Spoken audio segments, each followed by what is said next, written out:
All right, Shalom. First and foremost, I want to give all praises, glory, and honor unto Yahweh, Bahashem, Yahweh Shai, Bahashem, Harakakwadash, and double honors unto the elders and apostles of GMS Great Millstone, and a sincere Shalom to Yakim, bringing out this word in diligence and in truth.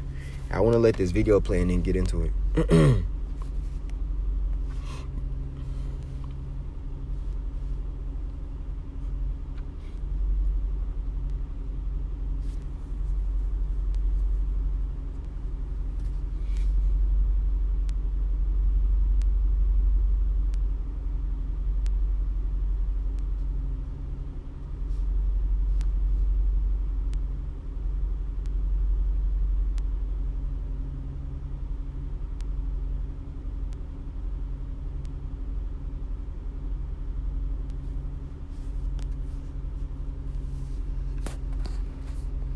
Hey, now as you see on the right, you have a Edomite basically stating that the water, and even it's commonly known, man, when you watch survivalist shows, or any type of survival books and things like that, they're telling you, hey, don't drink water straight from any source unless it's fresh water that you see running from a fall. But even in that, they advise you to boil it to get all the harmful contaminants and chemicals out. And this dude is telling you, hey, you could drink straight from the water, which is another lie. See, when Gad and Reuben was over here before Esau, came over here and started destroying everything. You had the minerals like gold, silver. You had all these different natural filters within the water. Even when you look at shellfish, crayfish, and things of that sort, all of these animals were in the water to purify it. So it was at a point where you could just drink from that particular lake. But now, that is a false statement, man. And you see the guy on the left, Edomite on the left, he basically went in on all the articles stating that what the dude is saying is BS, man. See, but they'll put a man out there on the right like that to try to make things seem as if everything is okay. And this is the same narrative that your news pushes, when it comes to any event that's opposing the truth, man. They try to tell you that everything is okay. This is the truth of the matter, when everything that they're telling you is a lie.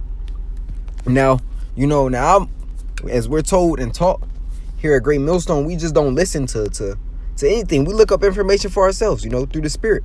So I went and searched up the same articles, or it's like not the same articles, but the same subject.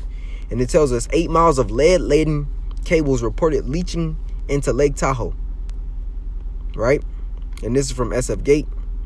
It says approximately 8 miles of old Pacific Bell cables are allegedly leaking into the waters of Lake Tahoe, and the company has agreed in a lawsuit settlement to remove the old unused cables. So this is how Esau treats the world. As the elder Shaquat says, he treats the world as a rental car that's not in his name, But you see, it says old unused, and that's what he does.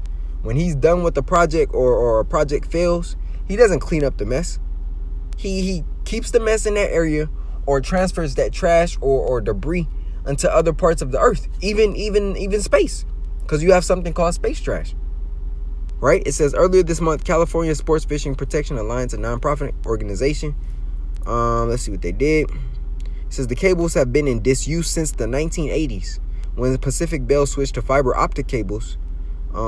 They were discovered by local divers working to remove garbage from the lake. Right. It says, damn. The nonprofit estimates that the cables contain 63 tons of lead. And now, just to put that, into another situation in which Esau does, what's causing the water crisis in Detroit, as far as the people not being able to drink water, they have a lead problem over there as well, amongst other chemicals being in that water, which really makes their water flammable. You can look up the videos. It says, or 3 pounds of lead in each foot.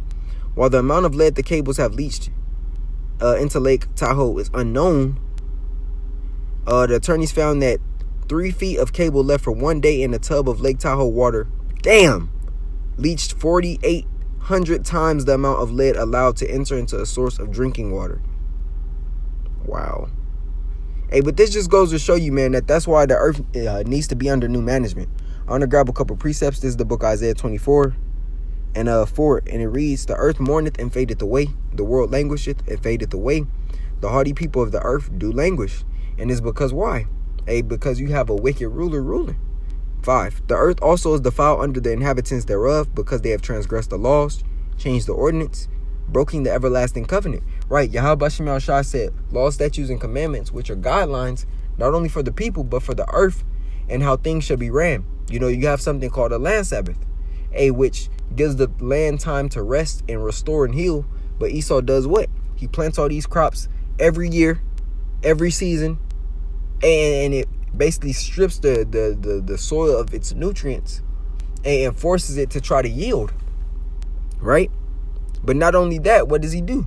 And he takes water, natural reserves or water sources, and has these petroleum companies go out there and with tankers and suck that water up into them tanks, and then deliver it unto a factory and bottle it in silicates, which is just plastics, and then sells it to you. Oh, by the way, not only does he do that, he also pumps chemicals in that water.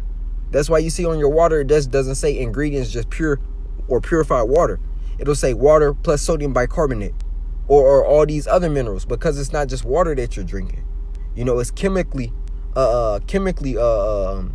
laced water, man. You know, matter of fact, I'm gonna grab another precept. This is coming from the book of Sirach 39 and 26. Matter of fact, I'm gonna start here at 25. For the good are good things created from the beginning, so evil things for sinners. The principal things for the whole use of man's life are water. That's the number one essential, as it says, right? And with water, what? Our bodies are made up of what? 60 to 70% of water, right? The earth is made out of what? 70+% of water. Air has what? Water molecules or hydrogen molecules within it. So water is essential. But you see what he does to it. He puts lead lines within water and then doesn't take them out. Keeps them there. And then you got Edomites telling you, oh, that water is safe to drink. It says the principal thing for the whole use of man's life are water, fire, iron, and salt, flour of wheat, honey, milk, and the blood of the grape, and oil, and clothing. All these things are good to the godly, so to the sinners are they turned into evil. Now I want to grab the book of Sirach 10. But I'm going to keep going here, and I'm going to read that precept and close out. It's, let's see.